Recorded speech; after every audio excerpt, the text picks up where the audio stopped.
അസ്സലാമു അലൈക്കും വറഹ്മത്തുള്ളാഹി വബറകാതുഹു. പ്രിയപ്പെട്ട സഹോദരങ്ങളെ, സുഹൃത്തുക്കളെ, പശ്ചിമേഷ്യയിൽ നിന്ന് കേൾക്കുന്ന പല വാർത്തകളും കേട്ട് എല്ലാവരും പേടിയിലാണ്. തൻ്റെ ചാനലിൻ്റെ റീച്ച് കൂട്ടുവാൻ വേണ്ടി സത്യങ്ങളും അസത്യങ്ങളും കൂട്ടിക്കുഴച്ച് നീട്ടിപ്പരത്തി ഒരുപിടി സ്വപ്നങ്ങളും കുടുംബത്തിൻ്റെ ഉത്തരവാദിത്തങ്ങളും ചുമലിലേറ്റി മണലാരുണ്യത്തിലെ കഠിനാധ്വാനത്തിലൂടെ നാടിൻ്റെയും വീടിൻ്റെയും പുരോഗതിക്കായി ജീവിതം ഹോമിക്കുന്ന പ്രവാസികൾ, ചങ്കുപറിക്കുന്ന വേദനയോടെ പ്രവാസ ലോകത്തേക്ക് നിവൃത്തിയില്ലാതെ പറഞ്ഞുവിട്ട പാവപ്പെട്ട കുടുംബക്കാർ, ഇവരുടെ ആരോഗ്യത്തിനും സമാധാനത്തിനും സംരക്ഷണത്തിനും വേണ്ടി പടച്ച റബ്ബിന്റെ മുമ്പിൽ ഇരു കരങ്ങളും ഉയർത്തി കണ്ണീർ വാർത്ത് പ്രാർത്ഥനയിൽ മുഴുകി കാത്തിരിക്കുന്ന ഉമ്മയും ഉപ്പയും ഭാര്യയും മക്കളും പെങ്ങളും ജ്യേഷ്ഠനും അനിയനും അങ്ങനെ നീളുന്ന കുടുംബത്തിന്റെ പ്രതീക്ഷയ്ക്ക് മുകളിലേക്ക് വരുന്ന വാർത്തകൾ കള്ളമാണോ സത്യമാണോ എന്നറിയാതെ വേവലാതി പൂണ്ട് ആവലാതിപ്പെടുന്ന ഒരുപാട് പാവങ്ങൾ. ഇതിനൊക്കെ ഇടയിലാണ് ചില ആളുകൾ സംഘടന പറഞ്ഞും ചേരിതിരിഞ്ഞും കഥയറിയാതെ ഉമ്മത്തിന്റെ നേതാക്കന്മാരായി ഷിയാക്കളെ വാനോളം ഉയർത്തിക്കാട്ടാൻ ശ്രമിക്കുന്നത്.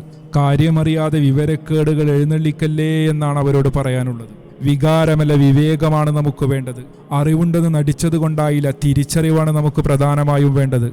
ലോക പോലീസ് ചമഞ്ഞ് യുദ്ധക്കുതിയന്മാർ ഇറാനുമേൽ അവന്റെ ആർത്തിപൂണ്ട കൊലവിളിക്ക് ഉദ്ഘാടനം ചെയ്ത് സാത്താന്മാർക്ക് ബലി നൽകിയത് ഒന്നുമറിയാത്ത പിഞ്ചു പൈതങ്ങളായ സ്കൂൾ വിദ്യാർത്ഥിനികളെയാണ്. 165ഓളം കുഞ്ഞുമക്കളുടെ പൂർണ്ണരൂപത്തിൽ പോലും കിട്ടാത്ത വാരിക്കൂട്ടിയ ഭാഗങ്ങൾ കഫം പുടവയിൽ പൊതിഞ്ഞെടുത്ത് കബറിൽ താഴ്ത്തുമ്പോൾ എന്തിനെന്നറിയാതെ കൊല്ലപ്പെട്ടു പോയ പാവം പിഞ്ചുമക്കളെ ഓർത്ത് ലോക മുസ്ലിങ്ങൾ ഹൃദയം തൊട്ട് പറയുന്നു, ഹസ്ബുനല്ലാഹു വനിഅമൽ വക്കീൽ എന്ന്. ജൂതനായാലും ഷിയയായാലും സുന്നിയായാലും മതമുള്ളവനായാലും മതമില്ലാത്തവനായാലും മരിച്ചു വീണത് കുഞ്ഞുമക്കളാണ്. ആർത്തിപൂണ്ട യുദ്ധവെറിയന്മാരാൽ കൊല്ലപ്പെട്ടത് അന്നും ഇന്നും പാവപ്പെട്ട ദശലക്ഷക്കണക്കിന് മനുഷ്യമക്കളാണ്. മരിച്ചു വീണ കുഞ്ഞുമക്കളെ പോലും ശപിച്ചുകൊണ്ടും തെറിവിളിച്ചുകൊണ്ടും വംശീയതയും വർഗീയതയും വിഭാഗീയതയും മനസ്സിൽ നിറച്ച് അധമരാഷ്ട്രീയത്തിന്റെ ഡ്രാക്കുളമാരായി സൈബറിടങ്ങളിൽ വിലസുന്ന തമ്മാടിക്കൂട്ടങ്ങളുടെ ആഹ്ലാദങ്ങൾ കാണുമ്പോൾ അവരോട് പുച്ഛം മാത്രമാണ്. അവരുടെ വിവരക്കേടുകൾ കണ്ട് വികാരത്തിനടിമപ്പെട്ട് വിവരക്കേട് എഴുന്നള്ളിക്കുന്ന വികാരജീവികളോട് സഹതാപം മാത്രം. ചത്തത് പെറ്റതായി കാണുന്ന ഒരു വിഭാഗം, ചക്കരായ എന്ന് പറയുമ്പോൾ കൊപ്പരായ എന്ന് മറുപടി പറയാൻ ഇറങ്ങുന്ന ഒരു വിഭാഗം.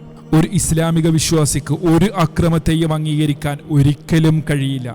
ഇറാനുമേൽ തമ്മാടി രാഷ്ട്രീയങ്ങൾ നടത്തുന്ന നെറികേടിനെ വെളുപ്പിക്കാനല്ല ഇത് പറയുന്നത്. അവന്റെ അവസാനം കാണാൻ നമ്മൾ എപ്പോഴും പ്രാർത്ഥിക്കണം, പ്രാർത്ഥിച്ചു കൊണ്ടേയിരിക്കണം. സുഹൃത്തെ, നീ മുസ്ലിമാണോ? നീ നിന്നെ പടച്ചറബിൽ സമർപ്പിച്ചവനാണോ? മഹാനായ നമ്മുടെ നേതാവ് മുത്ത് റസൂൽ കരീം സല്ലല്ലാഹു അലൈഹി വസല്ലമയിൽ വിശ്വസിക്കുന്നവനാണോ? നീ പരിശുദ്ധമായ ഷഹാദത്ത് അംഗീകരിക്കുന്നവനാണോ? എങ്കിൽ ചോദിക്കട്ടെ, മഹാനായ നമ്മുടെ നേതാവ് മുത്ത് റസൂൽ കരീം സല്ലല്ലാഹു അലൈഹി വസല്ലമയുടെ കൂടെ എന്നും താങ്ങും തണലായി നിന്ന ഔലിയാക്കളിൽ ഒന്നാമനായി നാം കാണുന്ന അബൂബക്കർ സിദ്ദീഖ് റളിയല്ലാഹു അൻഹുയെ കുറിച്ച് നീ എന്താണ് മനസ്സിലാക്കിയത്? 4 ഖലീഫമാരിൽ ഒന്നാമനായ അബൂബക്കർ സിദ്ദീഖ് റളിയല്ലാഹു അൻഹുവിനെ കുറിച്ച് ഈ ഷിയാക്കൾ എന്താണ് പറഞ്ഞു വെക്കുന്നത് എന്ന് നിനക്കറിയാമോ?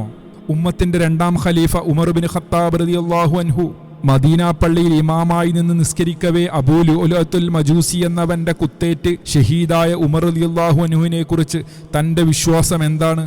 നീ ദീനിന്റെ ആധുനിക നേതാക്കന്മാരായി വാനോളം ഉയർത്തി പറയാൻ ശ്രമിക്കുന്ന ഷിയാക്കൾ എന്താണ് പറഞ്ഞു വെച്ചത് എന്ന് നിനക്കറിയാമോ? താൻ സമ്പാദിച്ച സമ്പത്തിനേക്കാൾ, സ്വന്തത്തേക്കാൾ, മാതാപിതാക്കളെക്കാൾ, ഭാര്യയേക്കാൾ, മക്കളെക്കാൾ, അങ്ങനെ നമ്മുമായി ബന്ധപ്പെട്ട എന്തൊക്കെയുണ്ടോ അതിനേക്കാൾ എത്രയോ മുകളിൽ നാം നമ്മുടെ കരളിന്റെ കഷ്ണമായി കൊണ്ടു നടക്കുന്ന മഹാനായ നമ്മുടെ നേതാവ് മുത്ത് റസൂൽ കരീം സല്ലല്ലാഹു അലൈഹി വസല്ലമയുടെ പ്രിയപ്പെട്ട പത്നി ഉമ്മു ആത്തുൽ മുഅ്മിനീൻ ആയിഷ ബീവിയെ കുറിച്ച് എന്താണ് നീ ഇപ്പോൾ നേതാക്കന്മാരായി കൊണ്ട് നടക്കാൻ ശ്രമിക്കുന്ന ഷിയാക്കൾ പറഞ്ഞു വെച്ചത് എന്ന് നിനക്കറിയാമോ? ഹഫ്സ ബീവിയെ കുറിച്ച് പറഞ്ഞു വെച്ചത് എന്താണെന്ന് നിനക്കറിയാമോ? ഇവരെ കുറിച്ചൊക്കെ അള്ളാന്റെ റസൂൽ സല്ലല്ലാഹു അലൈഹി വസല്ലമ വഹീന്റെ അടിസ്ഥാനത്തിൽ പറഞ്ഞു വെച്ചത് എന്താണെന്ന് നിനക്കറിയില്ലേ?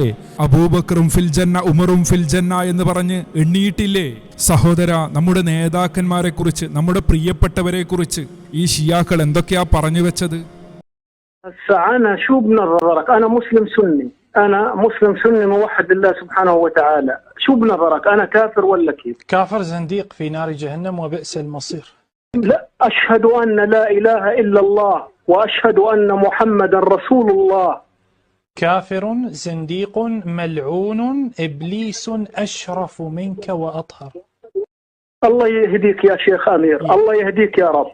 قال رسول الله صلى الله عليه وآله وسلم: يا علي، لو أن عبدا عبد الله 1000 سنة وقام 1000 سنة وأعطى 1000 سنة وصام 1000 سنة وزكى 1000 سنة واعتكف في الجبال لا يفعل شيء إلا يعبد الله وجاء بغير ولايتك والبراء من أعدائك أبو بكر عمر عثمان عائشة والمقصرة أكبه الله على منخريه في نار جهنم.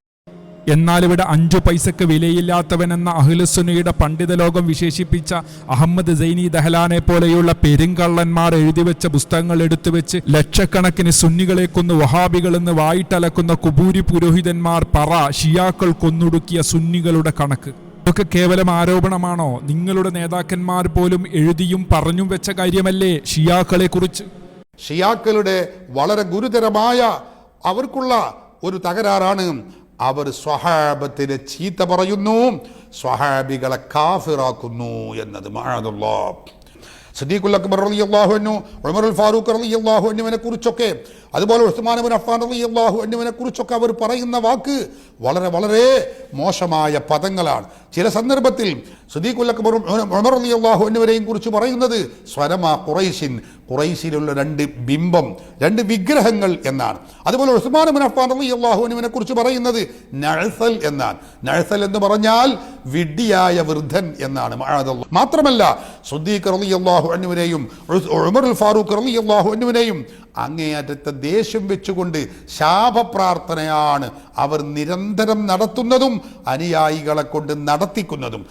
എന്നിട്ടും നാണമില്ലാതെ ന്യായീകരിച്ച് കൊടും ക്രിമിനലുകളാൽ കൊല്ലപ്പെട്ട മറ്റൊരു ക്രിമിനലിനെ വെളുപ്പിച്ച് വെള്ളപൂശി ഷഹീദ് പട്ടം നൽകി മുസ്ലിം ഉമ്മത്തിന്റെ സംരക്ഷകനായി വാഴ്ത്തപ്പെടുമ്പോൾ താനൊക്കെ മറന്നുപോയത് ഈ ഉമ്മത്തിന്റെ വിലാപം തന്നെയാണ്, ഈ ഉമ്മത്തിന്റെ കണ്ണീര് തന്നെയാണ്. കൊടും ക്രിമിനലുകളായ യുദ്ധക്കുതിയന്മാരാൽ അക്രമത്തിനിരയായിക്കൊണ്ടിരിക്കുന്ന ഒരു രാജ്യത്തിനോടുള്ള ഐക്യദാർഢ്യത്തിനപ്പുറം പരിശുദ്ധമായ റമദാൻ മാസത്തിൽ ചില വിവരക്കേടുകൾ കേട്ട് വികാരത്തിനടിമപ്പെട്ട് വിവരക്കേടുകൾ എഴുന്നള്ളിക്കുന്ന വികാരജീവികളായ വിവരദോഷികളോട് പറയാനുള്ളത്, ഉമ്മത്തിന്റെ വികാരം ദീനിനോടൊപ്പമായിരിക്കണം, വിശ്വാസത്തിനോടൊപ്പമായിരിക്കണം. അതല്ലാതെ ദിനചര്യ പോലെ വിവരക്കേടുകൾ 4-5 വീഡിയോകളിലായി സാമൂഹ്യ മാധ്യമങ്ങളിൽ വിസർജിച്ച് ഈ പരിശുദ്ധമായ റമദാൻ മാസത്തിലും നിന്റെയൊക്കെ സമയം കൊന്നു തിന്ന് ജീവിക്കുന്ന വിഡ്ഢികൾക്ക് അടിമപ്പെട്ടു പോകരുത് നാം. അതുകൊണ്ട് സുഹൃത്തുക്കളെ, ഖുർആൻ പാരായണങ്ങളിലും പ്രാർത്ഥനയിലുമൊക്കെയായി നമ്മുടെ സമയങ്ങൾ ചെലവഴിക്കുക. പരിശുദ്ധ റമദാനാണ്. അടുത്ത റമദാനിൽ നമ്മൾ ഉണ്ടാകുമോ എന്ന് പോലും നമുക്ക് ആർക്കും അറിയില്ല. അള്ളാഹു കാര്യങ്ങൾ മനസ്സിലാക്കാൻ നമുക്കെല്ലാവർക്കും തൗഫീക്ക് നൽകുമാറാകട്ടെ. മറ്റൊരു വീഡിയോയുമായി നമുക്ക് വീണ്ടും കാണാം ഇൻഷാ അല്ലാഹ്. അസ്സലാമു അലൈക്കും വറഹ്മത്തുള്ളാഹി വബറകാതുഹു.